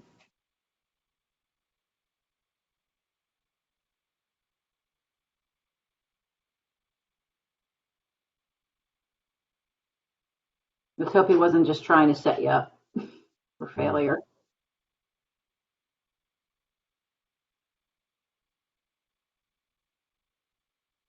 I guess this you'd really need to know what type of environment the workplace is, because I'd feel the need to say something to Stanton afterwards. Obviously not in front of the group, but private one-on-one, and just start off by saying, I apologize. I didn't realize this was like a more formal collaboration. And I don't know if Stanton's a peer or a superior, because a peer, I might be a little bit more blunt and be like, please let me know the expectations in advance next time, so I can be better prepared. This probably looks shitty on me because I wasn't prepared. Yeah, but So I think even if it was a supervisor or a manager, I would be comfortable saying, you know, I want our team to look successful, you know, and so I would like in the future that, you know, more expectations or more knowledge, so that, you know, whether I report to you or I'm on a larger team or a project team with you, I want us to look successful and prepared. And, you know, I felt that way walking in, and I didn't, I felt that way prior to walking in. I didn't when I walked in, and it's clear that I didn't meet expectations. I want to meet your expectations, and I want us to look good as a team. Yeah. Yeah, no, I wouldn't have a problem saying it to superior, but I just might phrase it a little differently. Yeah, you're not going to flip a table, and be like, what the bleep, bleep, bleep, bleep, Not that you would do that with a peer either, and you shouldn't do that with a peer, but yes, I completely agree, If it was, if I was talking to, the president of the company, and this happened to me, my conversation about setting clearer expectations would be very different than, if I was talking to my manager who I have a relationship with, etc. Did everyone just disappear? Or did I just oddly change views without touching No, anything? I just see Michael Ambeth. That's it. I don't see anybody Yeah, else. I just see you now. Everyone else, unless we got pulled back and you're back. Okay. That was weird. Heather disappeared in a black hole. Yeah. Sorry, I'm back. And there did David too. There we go. Everyone's back. What the hell weird. was that? Were we supposed to have just 101 time there, Michael? It was a glitch in the matrix. It's a glitch in the matrix. They changed something, so we had to start over. There's a 1998 reference for everyone. Yeah. Enjoy that. All right. So what do we? I feel like we've talked about it a little, but what do we hope that Stanton would do differently, or would have done differently? Give you more than 10 seconds while I was walking out the door. Yeah. I think introduce Stanton to SMART goals. Yes. Good. Yeah. I mean, but that could be a conversation too, and maybe you're not having that conversation with Stanton again, depending upon your levels, but. If Stanton is new here, he seems to be a new manager in the group. If he's completely new to the company, maybe Stanton doesn't really know how to have that conversation, within the company. Maybe where Stanton came from, this type of thing happened, and when I asked you to brainstorm, he thought that you understood what that meant, where here at this new company it doesn't. And so maybe there's that conversation, whether it's you or you're talking to someone to say, hey, Stanton doesn't fully understand, that here, when you informally talk to someone in the hallway, they don't understand or they don't take that as a, formal meeting invite to a group, and Stanton needs to just be clearer. There could be that as well. But no, I also feel like I've had this. So full disclosure, I came off a very bad previous supervisor, and am now, I feel, in the flip side, Matt's laughing because he knows who I'm talking about, who would do this thing where she would go away. She traveled, she was global in her responsibilities, and when she was gone, there was no contact. And so I sometimes feel that people do that a lot. Like, hey, Heather, could you do this for me? Next week I'll be out of the office, and there's no follow-up. And where, it sounds like he's traveling for the company. So if he had different expectations, again, maybe a call could have been set up prior, maybe a follow-up email could have been sent. He's still working. And, I have no expectation. I'm taking PTO and I'm going away.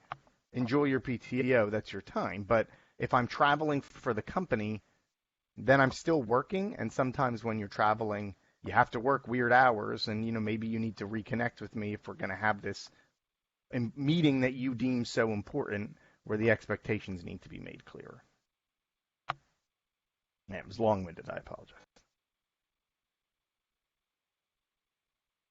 That's okay. Yeah, I liked it. What would you guys do differently? The other thing that I may do is I might actually talk to the other managers and get their feedback, but also understand what type of expectations were placed on them, and that way it might be because if they've worked with Stanton more in the past, and they might have a better understanding of what's expected, and then that might actually help provide better feedback to Stanton. You just want to be careful as though you're not seeming like you're going around Stanton's back and talking about him behind his back.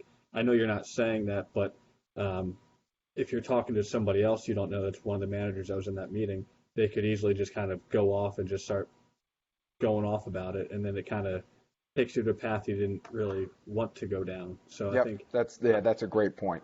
Got to be careful of that one. But I like the idea of starting to do that. Yeah. Getting feedback and learning about that. What else could we do differently next time?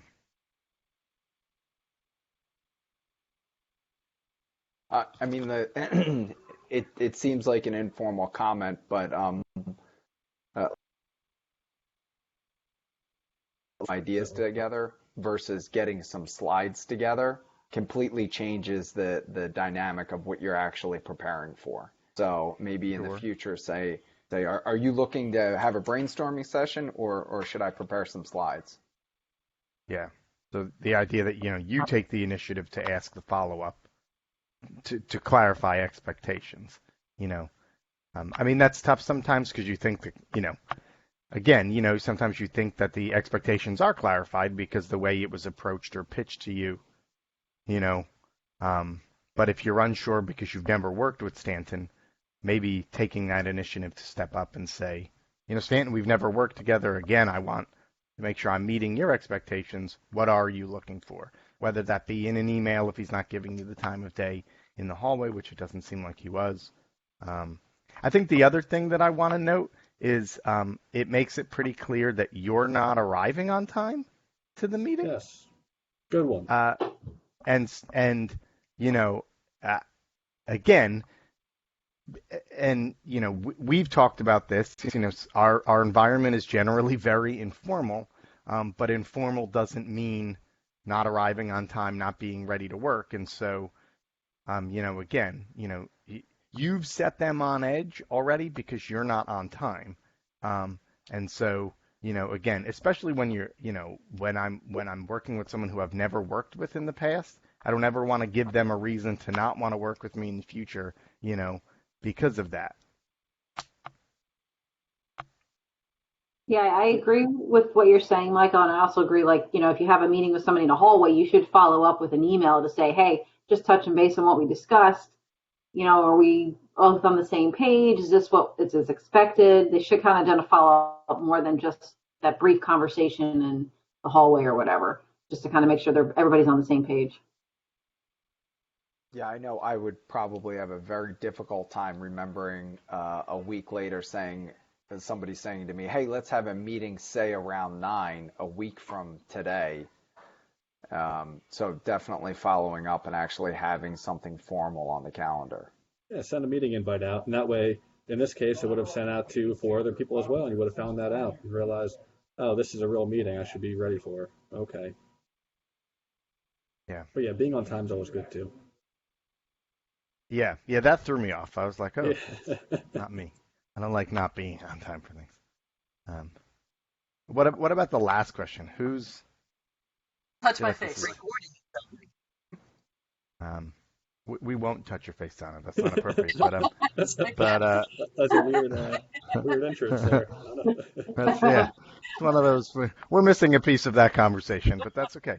I noticed on the camera.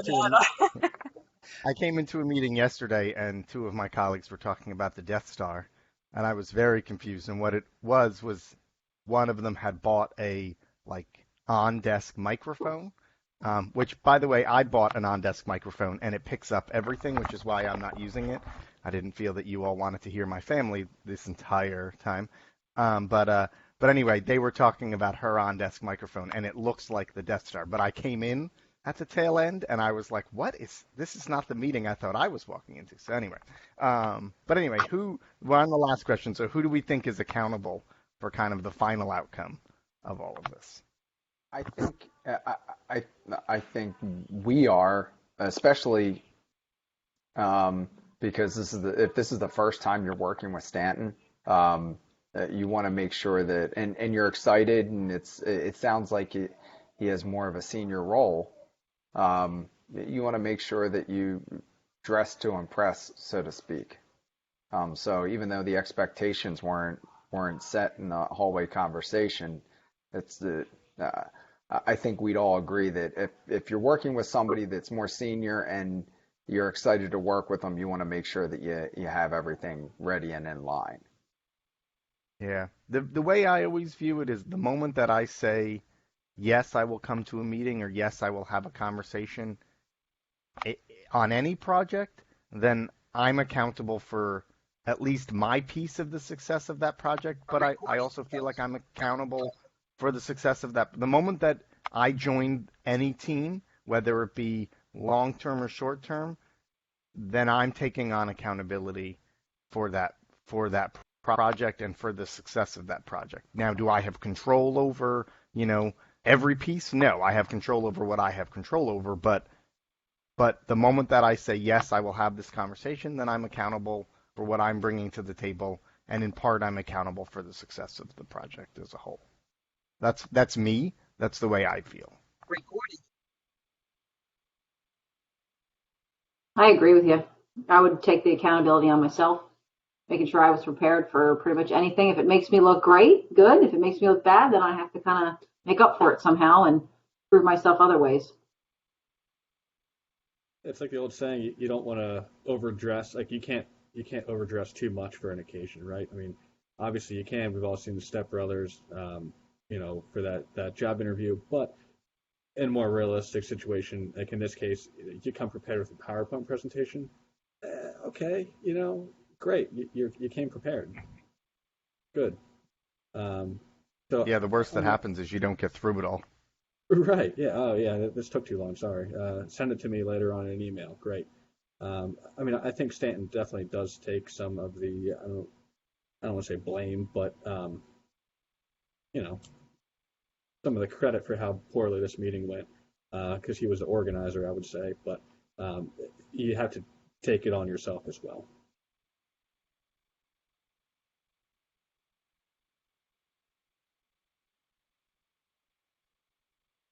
Agreed. All right. Well, so. All right. Go team, go. Yeah. Yes, we just had a power outage for the last half hour, so that's where I've been until just midway through this breakout session. So that was fun.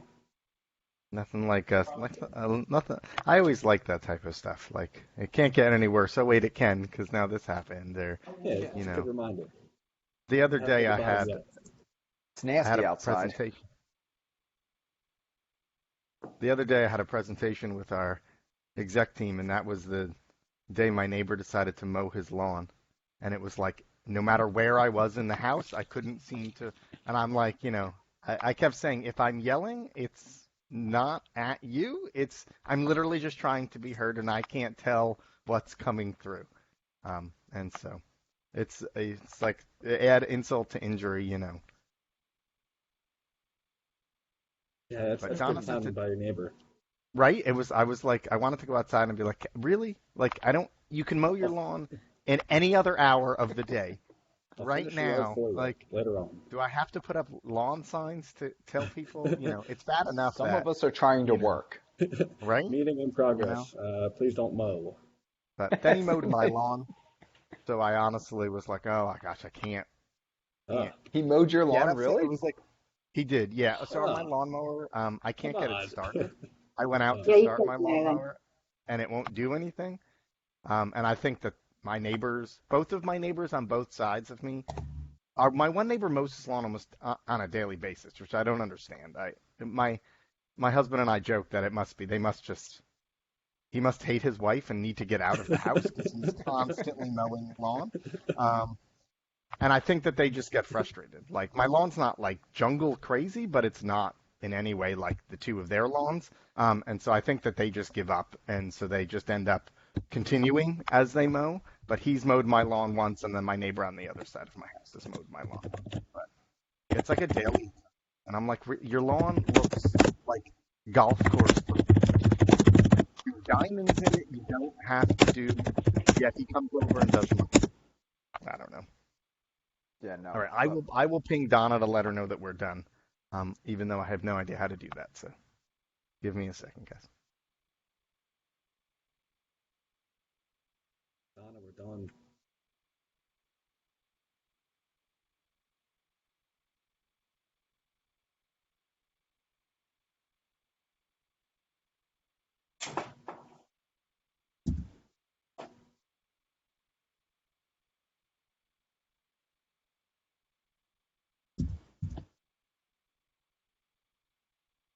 I lost everyone.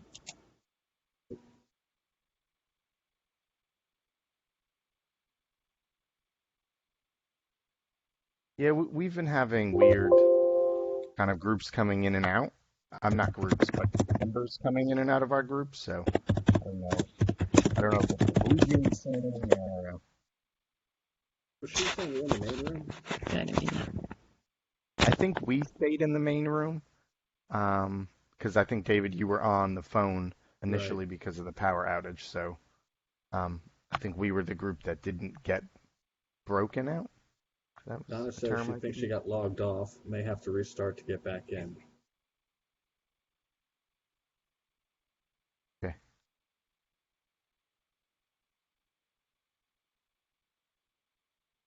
Heather, I have to tell you, I love your built-in. I've started to notice background items in people's things. I don't know if you saw my cat before. It was like going crazy behind me, so I was trying to find the camera. So it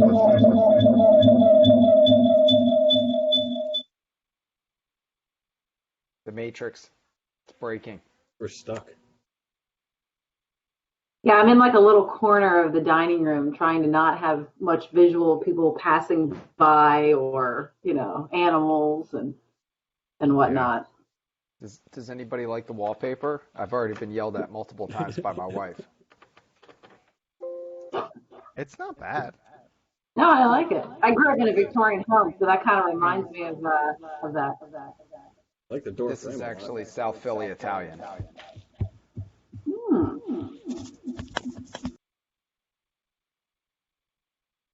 You like my filing cabinet? That is outstanding. I like the magnets on it, actually. All right, I think I have lost control. We all have. I can't get the other people back from the breakout room. Oh no. They're gone forever. Somehow I got dropped out of the meeting and now I don't have control. See, can you guys see if one of you could take control of the meeting? Can you click on apps and end the breakout session? Is this an accountability thing?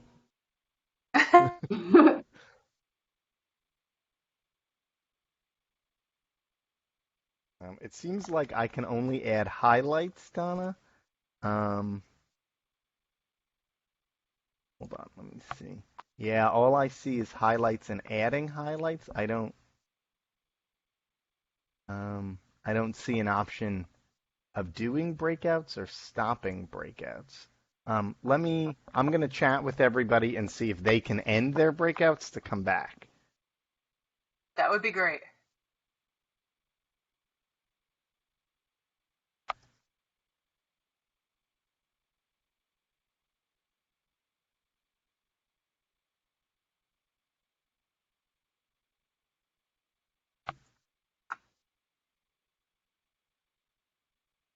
Apparently, I've also lost the ability to share my video.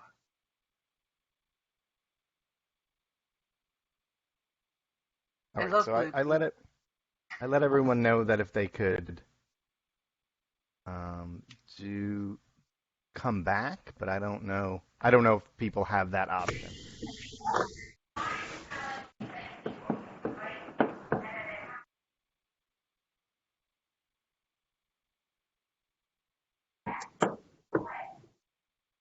I'm not sure if the messages only go to people that are in this room or not. Yeah. Yeah, I don't know. I mean, I see a message from Daniel.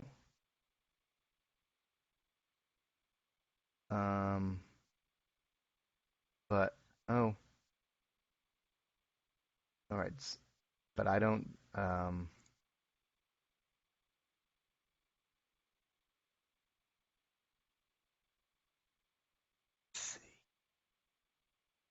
I really hate to end the session. Oh, Tom's back. So people are coming back. So Okay. hopefully. Yeah, we didn't know if we were going to be pulled back or to come back on our own. You were supposed to be pulled back, but apparently I got dropped off the call, and now no one has control of the meeting anymore. Yeah, we left manually, but it seemed to work. I hope everyone thinks of that. I didn't know you could do it. I think, Tom, you saw the button at the top. Looks like we only have We about thought, half of us here now. I know Matt said that he thought maybe it was Matt or someone from our group. I apologize.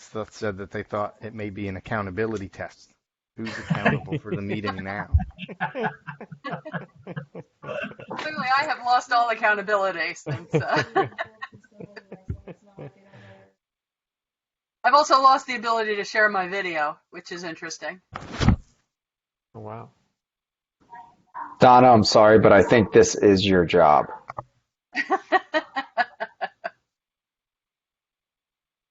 Yes, it is, but it's somehow one I never volunteered for. Tom or Andrew, did you guys see my message about coming back, or did you just by happenstance come back? No, we knew that we were over the time. We were chatting about Okay. other things, so we jumped back in. We can Okay. probably, between all the admin people, we can probably text everybody, though. Who are we Yeah, missing? can we do that and just ask people to come back? Yeah, so who... I don't know. I mean, Did there's you guys gotta see be a an highlights? admin person in No, every. you're completely isolated, I think. So it looks like Damon, so I'll shoot Damon a text. Maybe somebody try Ryan. I don't know who the other groups are. Donna, can you see who else is in the breakout sessions? No, I can't, because I do not have No, control I of would- the meeting anymore. Yeah, This I mean, meeting is I would- uncontrolled at this point. I would say it's it's like Marcus, Damon, Ryan, Ian, Angel, and then Andrew. We have you, LeBron. You're here. How many groups did we have originally? 4? Well, 4 plus the one in the main group. So there's only 3 groups. So if we could get somebody in each of those 3 groups, yeah, if you could tell people to come back to our main session, we can wrap Awesome. this up. I'm gonna let the cat out of the room. Had a bottle. I don't know why he had a bottle.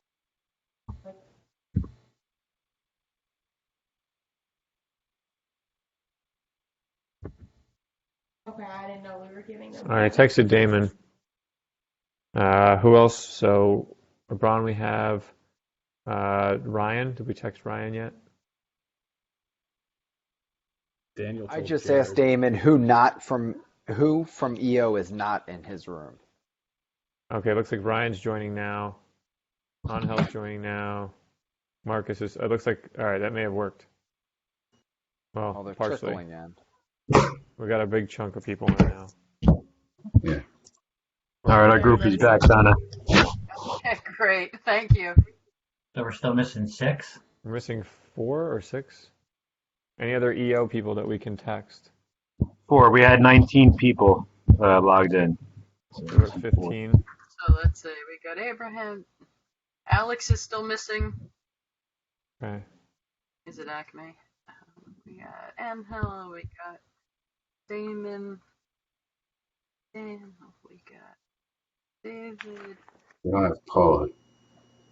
Oh, No, Paul true. couldn't make it today. Dylan? Oh, yeah. No, he's not. He couldn't make it today either. Never mind. Looks like we're missing Ian's group. Ian and Renata and Todd. Ian. Todd's back. Where's Mark, our can you team? text Ian? Yeah, I'll let him to jump out. He's Yeah, if you 16. text Ian, tell him to tell Renata to join us too. I think I'm that's back. what we're missing. Oh, Oh, you're we have here? Renata. Okay. Sorry. Oh, there you are. Sorry. For some reason, you're Bozako? How do you say that? So you're in the B's rather than the R's. Yeah. I think it's Raphael. Buzzacco. But that's Buzzacco. okay. That's the same name as Charlene. I thought Charlene was. All right, so got almost everybody back. What happened to Ian? How did we lose him? I'm texting him now. Okay.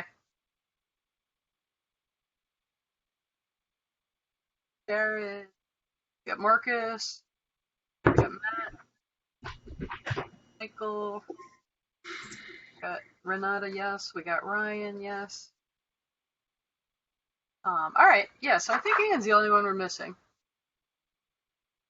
So yeah, so sorry, I have no idea what happened. Blue Jeans dropped me, which means I no longer have control over the call, so I was unable to pull people back from their breakout room at the designated time.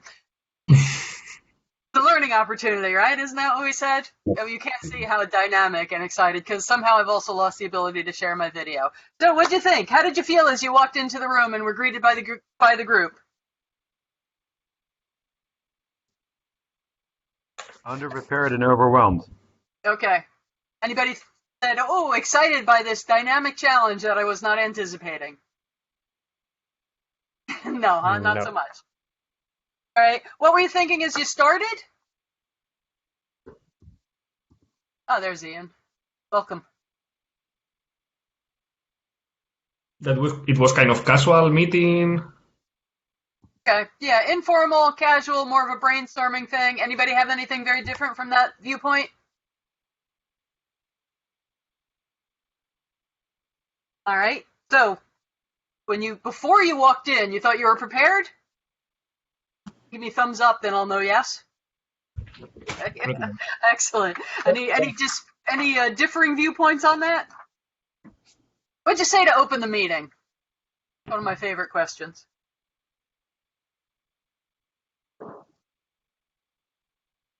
We went back and forth because we wanted to explain kind of how we got there, and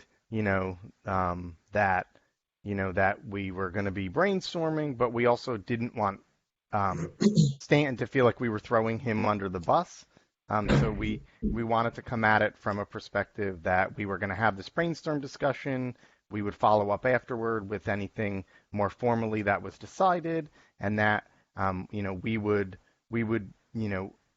welcome edits or things, new items or things that they didn't like in the brainstorming session, and that that this was just the starting point, and that there would be follow-ups if needed after this. Good. Right. Set the expectations. This is the meeting I'm prepared for. I don't know what meeting you people are prepared for, but this is the meeting we're about to have. Okay? And I think you raise a really good point. If you start by throwing Stanton under the bus, you will not increase the level of trust between yourself and the other managers in the room. So nothing good comes of that. And now I'm going to jump to that last question. So who was responsible for the final outcome? This is the most interesting question, and I heard a lot of interesting conversation as I bounced around before I bounced out and ceased to exist in the meeting. So give me some of the highlights of that part of the conversation in your group. We had said that they both have a level of responsibility, Stanton and the main character. Stanton, obviously, for having individuals in the meeting that weren't established to be there before. The main character was led to believe that it was just jot down some notes and we'll review them or whatever and kind of spitball or whatever. But then also the main character has some accountability because he didn't start by reviewing the expectations of the meeting right off the bat, so everybody was on the same page. Those managers that were in there weren't part of any of the communication before, and obviously had a level of expectations that didn't match the main characters. So I know there was a lot of talk about, well, clearly it's Stanton's fault because it was his meeting and he's the senior most person, and accountability flows up. Why might this not be? I don't think our group saw that. Our group saw it as almost purely on Stanton, or not Stanton, as purely on ourselves, and the need to clarify with Stanton later on what the expectations are. But he in the beginning of the case study, he said that he was excited, hadn't worked with Stanton in the past, and was looking forward to working with him. And kind of with the way the initial scenario played out, it seemed that Stanton was a more senior individual in the organization, or at least looked upon like that. So if somebody like that approaches you and is feedback and you're excited, you want to present the best, put your best foot forward, or basically prep yourself so that you're going in and you're prepared for whatever. And also that includes following up to understand what the expectations are.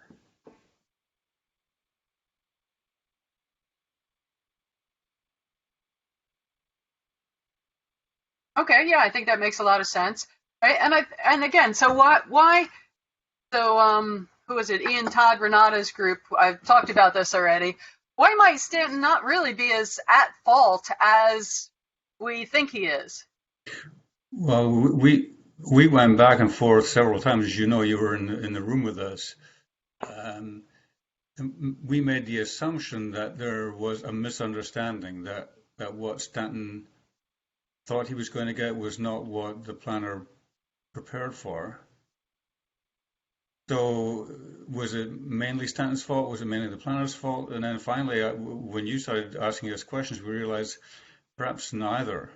Perhaps the meeting was not what Stanton had envisaged because the managers just decided to hang out and be there, where he was truly expecting it to be an informal exchange of ideas with the planner. Right, and I think that's a really important part. Go ahead. Sorry, Michael, you were going to say something? That's okay. Something else that we brought up too was the idea that the case study alluded to that Stanton was new. And if Stanton is completely new to the company, he may not know the expectations of having an informal meeting in the hallway. Maybe where Stanton came from, that led to more formal meetings, or that was the process that was followed there, and someone needs to have a conversation to explain and help Stanton understand when you set expectations for meetings, or when a conversation is had in the hallway and the words brainstorming used around here, this is what people will expect walking in.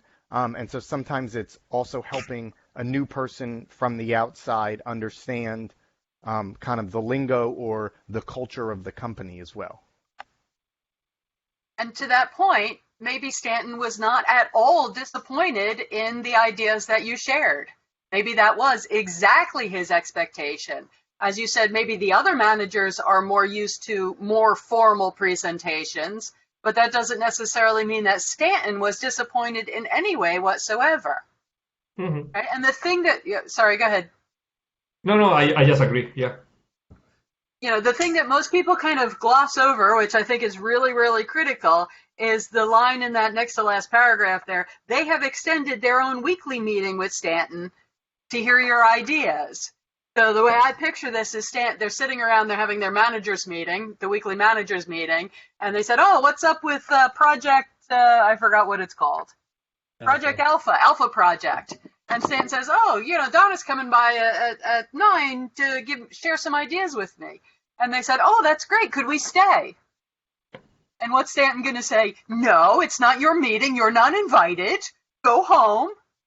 Probably not. He's going to say, sure, you could stay.